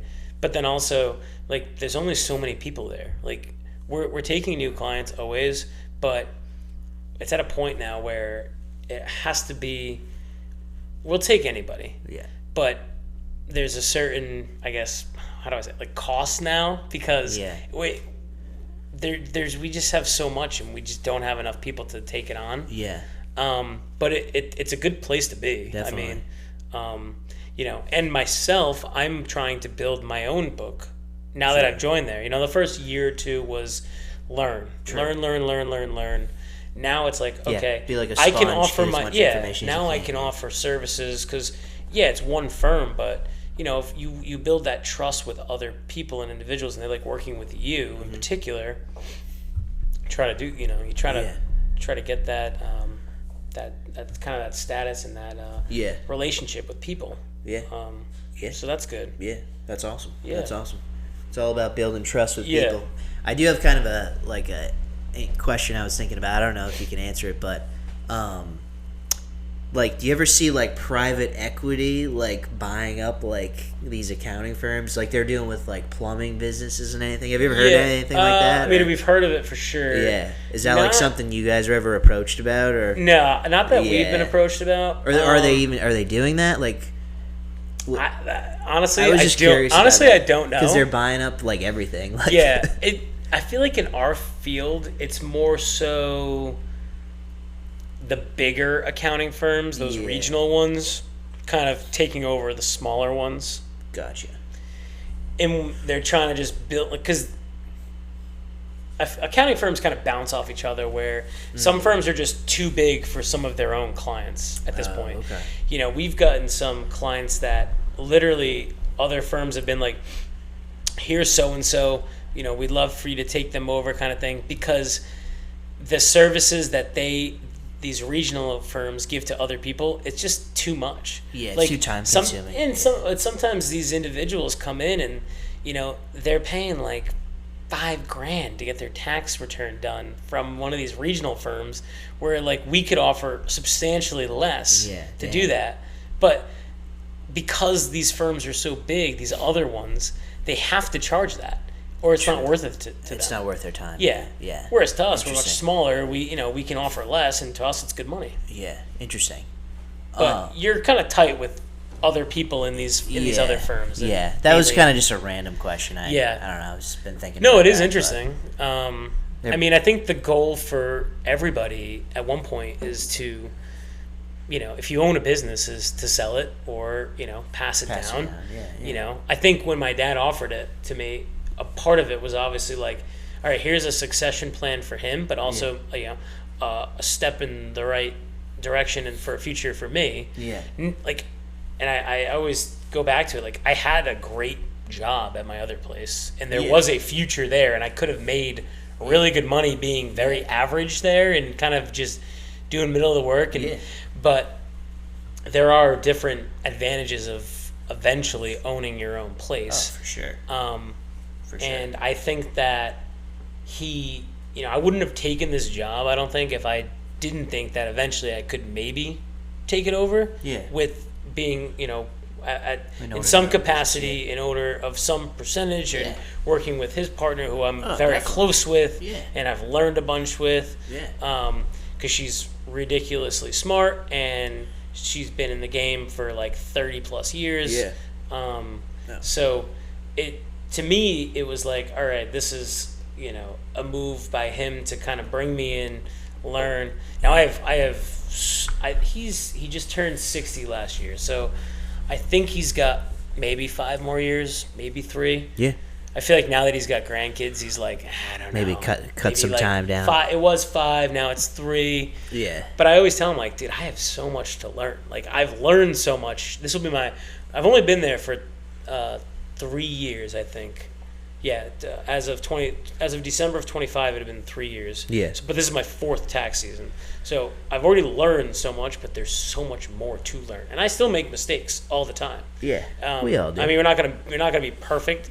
I like to think my individuals that I review, I'm better at those because the businesses are a little more intricate. Yeah. I'm not. A lot of moving parts. I'm not personally at this point signing and reviewing a business to push out. Yeah, but you'll get there. I'm preparing them, and they're being reviewed by the partners there, and then that's it. Yeah. Individuals, I was kind of forced into it 2 tax seasons ago, which might have been a little premature. Yeah. We just had no a help. catastrophe. You had someone leave, right? We had really bad hires in a desperate way. We needed people, and you didn't hire those guys, did you? No. I'm just kidding. No, I didn't. But we needed people. Yeah. And I'm pretty sure the guy was just a fraud, really. And really? he just left. He didn't work. It was mid-tax season. Yeah. So it was kind of forced to, but you learn more when you're putting that pressure. You do, yeah. And then from there, it just, you know, was able to gain that. It's all confidence. You have to be willing to be like, all right, this return is good. It's correct. Push the button and send it off. Yeah. You know? And I know a lot of people do their own, and that's them. Like, you kind of... You're putting trust when you go to a CPA office. You're putting trust in them to do it correctly. Mm-hmm. Now, not to say I've definitely missed things on individuals that even then they've picked up. Yeah. And you know, you kind of put your hand up like, "Yep, I missed that one. That was sorry." me. I will redo the work for you for free, and I can, because you can amend anything. You can amend returns, pick things up you missed. But yeah, no, it's been good, and like I said, we're growing. It's been a steady increase. It's good. Very cool. Yeah, I'm happy. And one of the best things about it is you see so many. You get a lot of the same people, obviously, every year, and people come back. I mean, he's done people for decades now. You get a lot of new people. Yeah. You see so many different types of businesses people have done and do. You see, it's kind of fun to like drive around town and be like, well, I do them and we do them and they're a client and they're a client. That is so cool. It's kind of it's cool in that aspect. And then you see so many, like for individuals, you see so many people that have different jobs. And you must see like all kinds of jobs, obviously. Yeah. People make ridiculous money. Yeah. People don't make great money. You must see it all. Yeah. Yeah, and you feel for like I feel it, like I feel bad sometimes when you see someone that is probably grinding in life and they don't make that much, but then they didn't fill out the paperwork correctly when they started their job, and then you have to tell them like, oh, you owe $10,000, and they're like, they made like, I don't know, not that much in the year, and I'm like, that's like the shitty part of the job.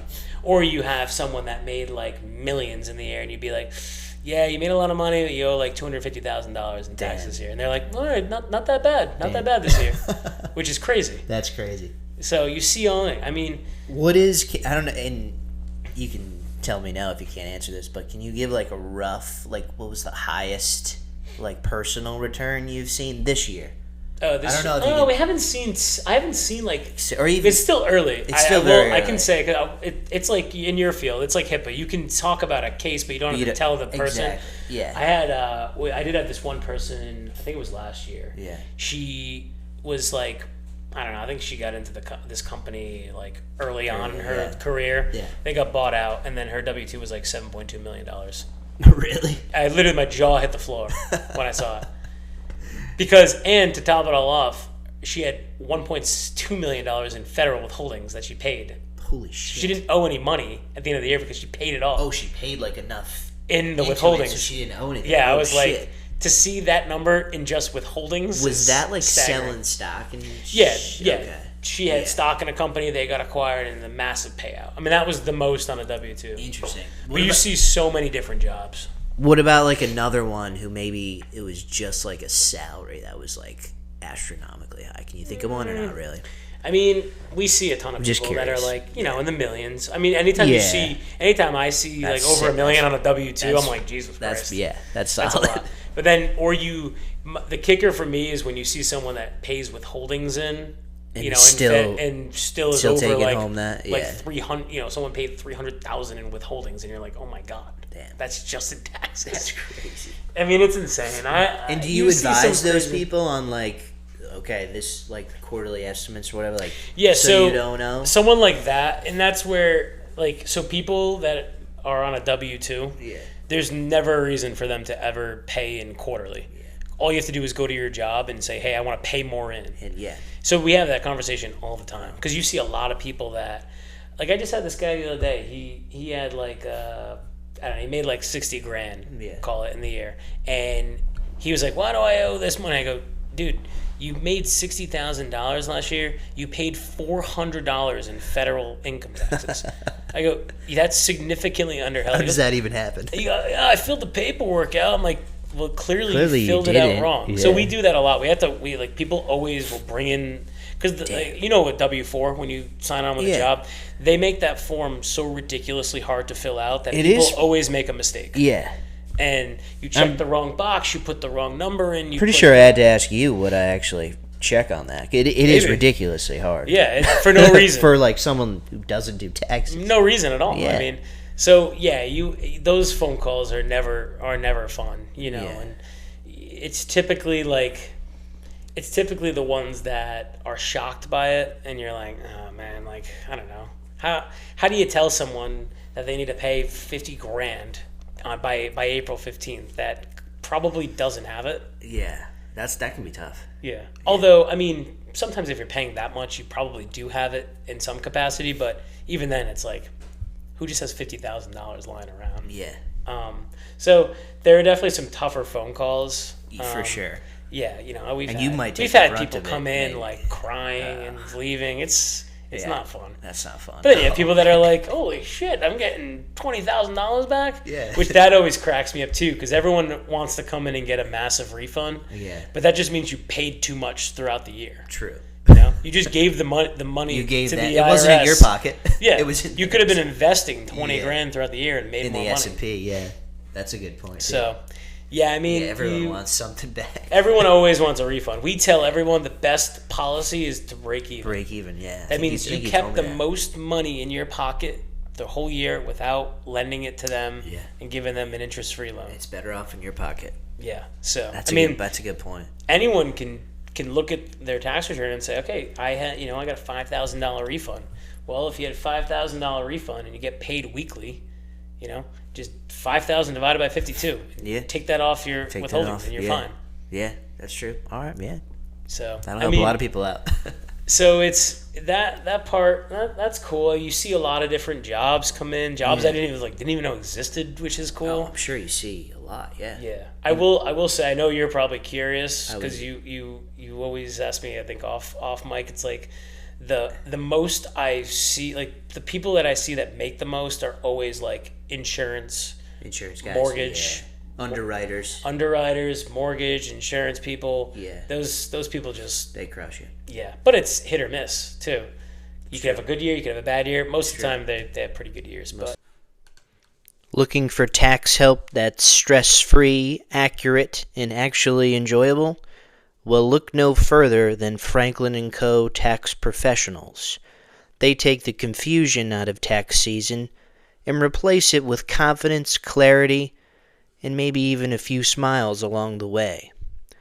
Whether you're an individual, a family, small business owner, the experienced team at Franklin & Co. Tax Professionals is dedicated to maximizing your return, minimizing stress, and making sure every detail is handled with precision. We combine expert knowledge and personalized service. And that's because you deserve more than just number crunching. You deserve a team that truly cares. Tax season doesn't have to be overwhelming.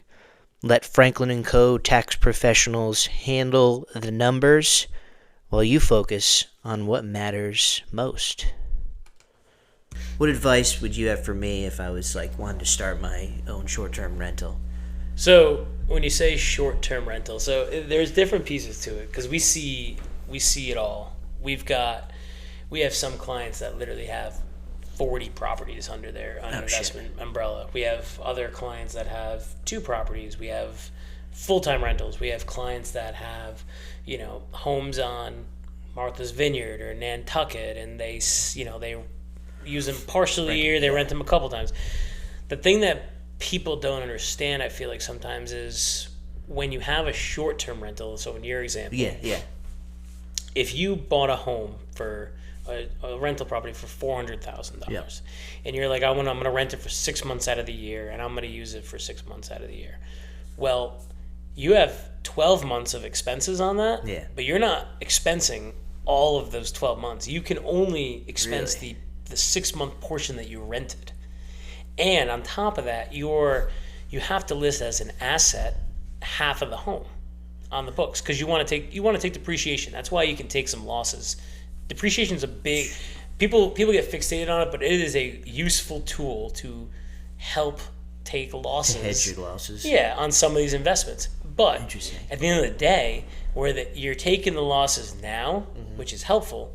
But at the end of the day, when you go to sell that property, you have what's called a depreciation recapture, and you're paying capital gains on any amount of depreciation that you've taken over the years on this property. Which, interesting, I didn't know that. In most cases, property value goes up, right? So you're going to come out on top, but you're going to get whacked on capital gain tax on these properties, which I feel like when some people get into the rental business, they feel it. I feel like maybe they do know, but it's always, I feel like, a shock when, you go to sell it and they think like, all right, yeah, I'm just gonna, if you live in a home, Yeah. when you sell this home, you're gonna pay no capital gains on it because I've lived you're more gonna than get two- you live 2 out of the 5 years in it, you're married, you get $500,000 buffer of capital gains. Anything over 500,000, you're gonna pay capital gains on. Gotcha. So, Interesting. Okay. unless you have the people that affects are like these boomers that bought their house for $10,000 and they're selling it now for like $900 and they haven't moved. Yeah. Yeah. Oh shit. So they're getting crushed. I mean, they're making, let's in that example, they're making $900,000 on their home, but let's just say they're married still. They're gonna have to pay capital gains tax on $400,000. Damn. Yeah. Now, there are ways to negate So these that. boomers aren't making out as much as we think. Well, they are. They are. But they are paying tax on it. Now, there's ways that you can come to us and we'll help you kind of find ways to increase call it your cost basis in it. Any improvements that you do, you put your closing costs in there, so you can raise that up and lower that gain down and try to get Gotcha. Get that.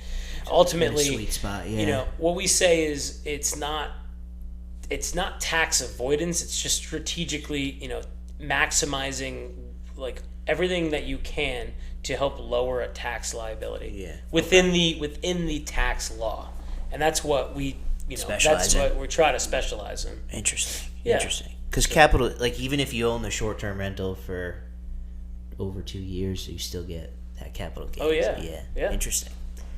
Yeah, I didn't think about that. Huh. Interesting. I mean, it's still a great way for passive income, Yeah. right? Yeah.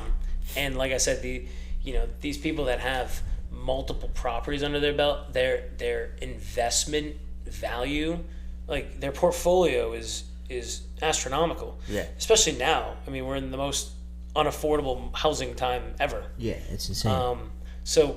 But you're still holding these properties, and you will have to pay tax on them eventually. Yeah. But I mean, there's pros and cons to it. There are. Interesting.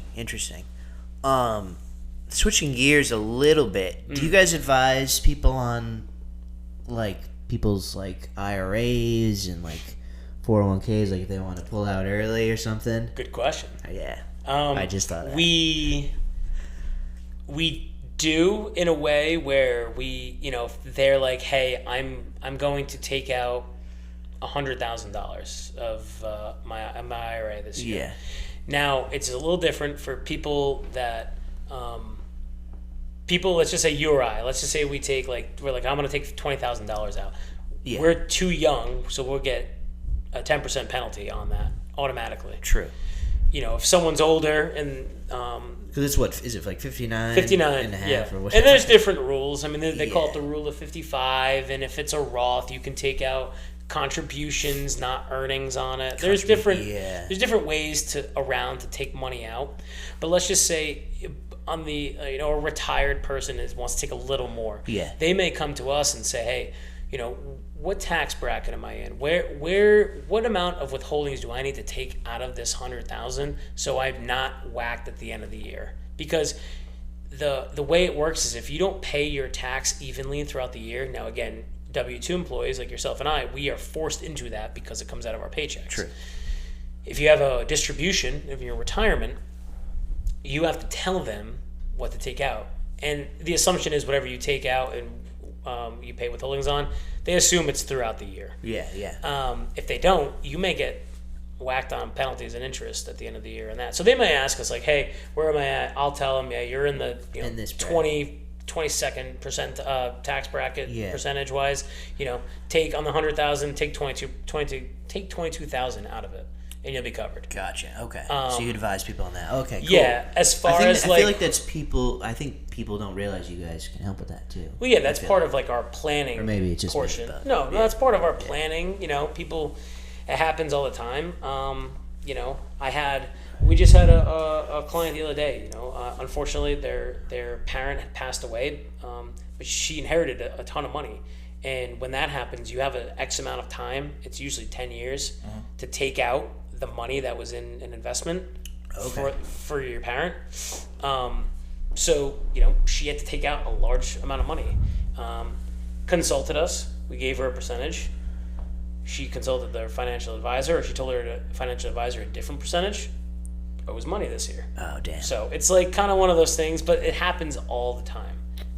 Life, like I said earlier, life happens. Yep. Things, you need, you want to do if someone's older and they want to do a kitchen, right? You take money out of your retirement to do it. Yeah. Yeah. Interesting.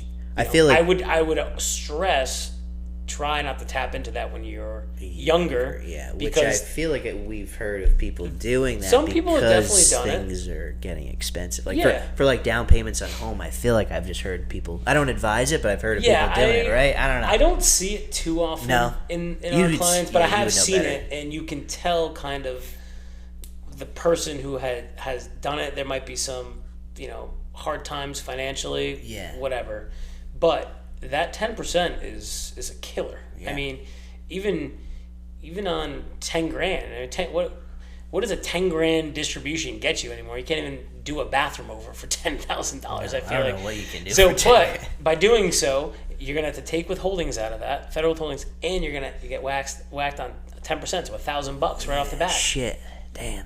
It's tough. I didn't think about that. Interesting. Now, a second piece to your question, I feel yeah. like we may advise on the tax implications, but we don't advise as far as like handling people's investment accounts. True. I feel like that's something where my dad always kind of wanted to go into, and I feel like he's wants me to get into, because that is a great way to, again, it's a continuation of the. It's another revenue yeah, stream. Yeah. It's passive money because you're basically receiving quarterly fees on it, but people come in all the time and they trust us as their accountants. Yeah. They want us to handle their money. They trust us that we're gonna invest it for them correctly. Yep. We're gonna give them the tax planning when it comes time to, okay, hey, let's roll it over to this type of fund. Let's invest it here. Let's pull this amount out. Yeah. Let's pay X amount of taxes on that. It's kind of a really good avenue. It's great, Yeah. and there are plenty of accountants that do this already. Yeah. So this is like because you can do that even once you're done practicing as far as a CPA. Yep. And doing individual and business tax returns, and you're kind of in that next phase of your career and retirement. That's something you can always hold on to. Yeah. And still manage. That's true. That's true. And you can make good money. Yeah. On that. This is a little vision for the future, right here. It is, but it sounds great and all that, but like, all right, I'm in this position now at the firm. Yeah. I've got 2 young kids, house, wife, dog. It's another certification. It's another set of tests. Yeah. It's a whole. Like, it's almost like what, CFP, CFA? Yeah, CFP would be the route. I think Yep. would be the route I would want to take. I'm not saying I'm lazy. I just think that it would take a large amount of time and effort to get it done, and I don't know if right now is my time. Yeah. Although could be in I could say 5-10 years though. Yeah, but then in 5-10 years, I'd be like, why didn't I do that when I was 32? True. Right. I mean, you're pretty young, so. Yeah, that's the thing. I feel like there is time, but it's something I've definitely thought about.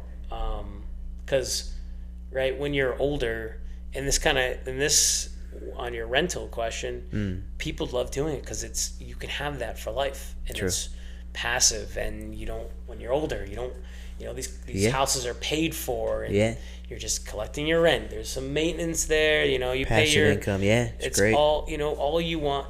Hopefully later in life is just some nice couple of revenue streams, some passive income to supplement what you've saved. Hopefully with your retirement. Retirement. Yeah, that's a good point. That's a good point. Maybe in the future, as at this point, no, but we do get that question all the time. Oh, do you guys handle finances? Yeah. Oh, we'll kind of keep it open ended. No, not right now. Yeah. And we have connections that we'll steer people toward. Yeah, because I feel like the CFPs, they'll say, "Oh, go consult your accountant." And it's like, oh, well, if you can do both. If you could do both, people like one-stop shop. Think about a perfect world where you've got a couple that one of them is a W-2 employee. Yeah. One of them owns a business. You do the business. You do the bookkeeping. You do the payroll. You have their investments. They like that they don't have to go anywhere but you. Yeah, that's so true. And everything is wrapped in one. Put a bow on it, and that's it. Yeah, it's like going to these like auto mechanics. They can do everything from oil compared to That's it. Yeah. They don't want you going somewhere else. Yeah. where they can just get do everything everything done there. Yeah. and collect their fee. Yeah, true. That's a good point. Yeah, I mean, something to think about. Yeah, and I'm all in too. I've always been enamored with the rentals and the extra properties, and I think at this point right now it's relatively unaffordable. I think an unaffordable market unless you just have an immense amount of extra capital lying around. Yeah, fair. Hopefully down the line things will change. The market will switch a little bit. Kind of one last thought, Chris. I know you got young kids at home, but any like final advice or kind of just general financial advice for people out there, especially during tax season or just really in general? Yeah, I would say, come to Franklin and Company. Definitely. Get your Franklin taxes and done. Co. Get your taxes done. No, I mean, in all seriousness, I won't beat around it, but people can do their own taxes. It's like what we do is, I wouldn't say anything special, especially if certain people have minimal documents and minimal things to put in. Yeah. But consult a tax professional. I would say for advice, what I see is, maybe get in touch with a financial advisor in life. Yeah. Make sure that you have a budget. There's so many apps and you've got all this technology and Rocket AI Money now. or whatever. Yeah, Whatever Rocket Money. I don't know what How many subscriptions do you have? Don't take a look at mine. I don't have any, but Oh my god, I probably have too many. Shit. Yeah, no, there's ChatGPT, there's all this AI stuff. Plug in your salary. Plug in what you take home. Yeah.